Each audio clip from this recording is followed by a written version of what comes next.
Jamais sans la grâce, une dévotion matinale qui vous connecte à la pensée de Dieu et vous donne la provision du ciel au quotidien. Bonjour chers amis, chers internautes, nouvelle journée, nouvelle provision, bienvenue dans la pensée du jour. Père, nous t'élevons, merci parce que tu as un projet sur la vie de chacun d'entre nous.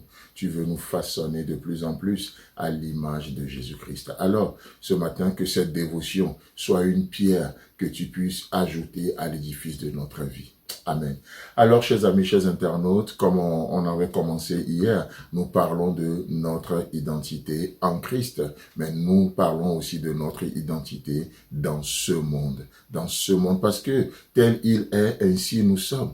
Tel il est, ainsi nous sommes. C'est pourquoi la Bible nous dit dans 1 Jean chapitre 3, que lorsque le verset 2 et 3, que lorsque nous le verrons tel qu'il est, nous serons transformés en la même image que lui. Vous voyez? Mais avant d'arriver là, j'aimerais comme promis juste nous parler de cette identité d'enfant de Dieu. À ceux qui l'ont reçu, Jean chapitre 1, le verset 12, elle, la parole de Dieu, leur donne le pouvoir de devenir enfants de Dieu. 1 Jean chapitre 3, le verset 1.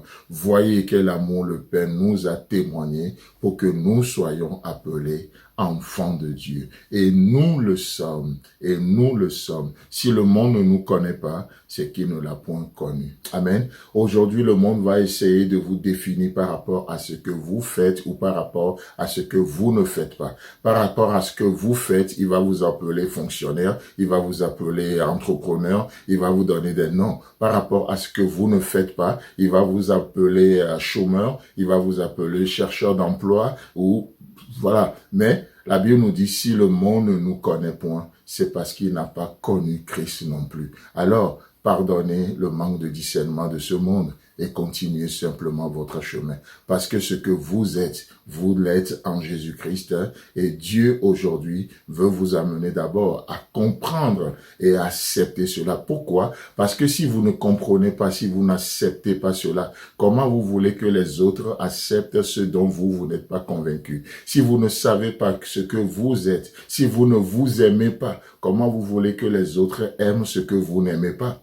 Vous voyez? C'est la loi d'attraction. Vous ne vous aimez pas, pourquoi les autres vont vous aimer? Vous savez, c'est bizarre. Je ne parle pas d'un mécanisme d'égoïsme, de se centrer sur soi-même. Non. Nous nous focalisons sur Christ parce que nous sommes faits à son image. Plus nous le connaissons, plus nous nous découvrons également. Vous voyez, c'est extraordinaire. Et ici, il nous est, dans ces deux passages de Jean, il nous est parlé du fait que Dieu fait de nous par amour et par sa parole, il fait de nous des enfants de Dieu. Dans la parole de Dieu, beaucoup de mots sont utilisés, mais entre autres, le mot qui est utilisé ici pour parler de enfant de Dieu, c'est le mot teknon. Teknon, j'aime bien ce mot. Et ce mot teknon, ça parle de l'enfant légitime. Ça veut dire quoi? Ça veut dire que Dieu n'a pas usurpé le droit de nous appeler enfants de Dieu, mais c'est légitimement que nous sommes devenus enfants de Dieu. Il a payé le prix, il nous a engendrés en Jésus-Christ. Vous voyez? Et il nous a régénérés en Jésus-Christ. Et nous sommes aujourd'hui des enfants légitimes. C'est avec légitimité que Dieu se lève et dit, je suis ton Père, je suis ton Père. Je trouve ça extraordinaire. Je trouve ça extraordinaire. Donc, teknon, enfant légitime. Et lorsque ce mot teknon est utilisé dans le Nouveau Testament, qu'est-ce qui se passe? C'est aussi, c'est une métaphore qui est utilisée aussi par comment on les appelle, les élèves ou les disciples, non, plutôt pas leurs maîtres, pas les maîtres, les rabbins, pour désigner leurs disciples. Vous voyez? Donc, les élèves ou les disciples sont appelés enfants par leur maître.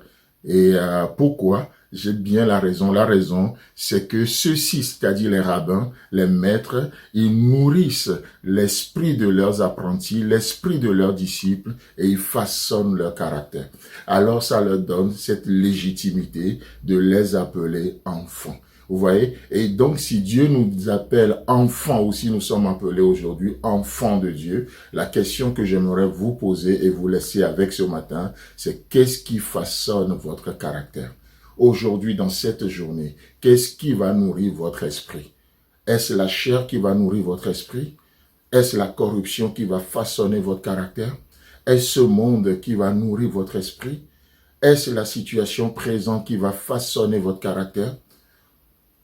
À vous seul de décider aujourd'hui de ce qui nourrira votre esprit et de ce qui façonnera votre caractère. Alors, si c'est Dieu, vous êtes enfant de Dieu, alors laissez Dieu nourrir votre esprit, laissez-le façonner votre caractère. Que Dieu vous bénisse et si Dieu Christ tarde à venir, on se retrouve demain. Si vous avez aimé cette émission, parlez-en à vos amis. Parlez-leur du message de la grâce et de ce qu'il fait dans vos vies.